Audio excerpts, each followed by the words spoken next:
क्रोध न करने की शिक्षा। एक दिन गौतम बुद्ध अपने शिष्यों के साथ एकदम शांत बैठे हुए थे। उन्हें इस प्रकार बैठे हुए देख शिष्य चिंतित हुए कि कहीं वह अस्वस्थ तो नहीं है। एक शिष्य ने उनसे पूछा कि आज वह मौन क्यों बैठे हैं, क्या शिष्यों से कोई गलती हो गई है? इसी बीच एक अन्य शिष्य ने पूछा कि क्या वह अस्वस्थ हैं, पर बुद्ध मौन रहे। तभी कुछ दूर खड़ा व्यक्ति जोर से चिल्लाया, आज मुझे सभा में बैठने की अनुमति क्यों नहीं दी गई है? बुद्ध आंखें बंद करके ध्यान मग्न हो गए।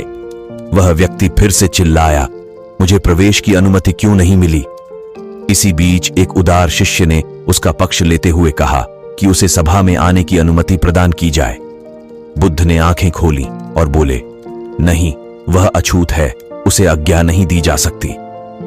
यह सुनकर शिष्यों को बड़ा आश्चर्य हुआ। बुद्ध उनके मन का भाव समझ गए और बोले, हां, वह अछूत है। इस पर कई शिष्य बोले, हमारे आश्रम में जात पात का कोई भेद ही नहीं, फिर वह अछूत कैसे हो गया? तब बुद्ध ने समझाया, आज वह क्रोधित होकर आया है। क्रोध से जीवन की एकाग्रता भंग होती है। क्रोधी व्यक्ति प्राय मानसिक हिंसा कर बैठता है, इसलिए जब तक वह क्रोध में रहता है तब तक अछूत होता है।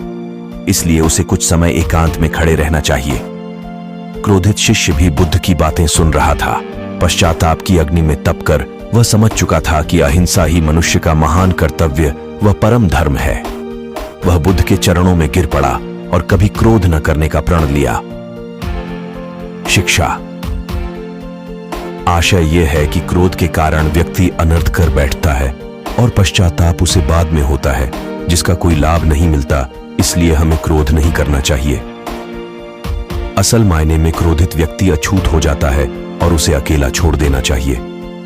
क्रोध करने से तन, मन और धन तीनों की हानि होती है। क्रोध से ज्यादा हानिकारक कोई और वस्तु नहीं है।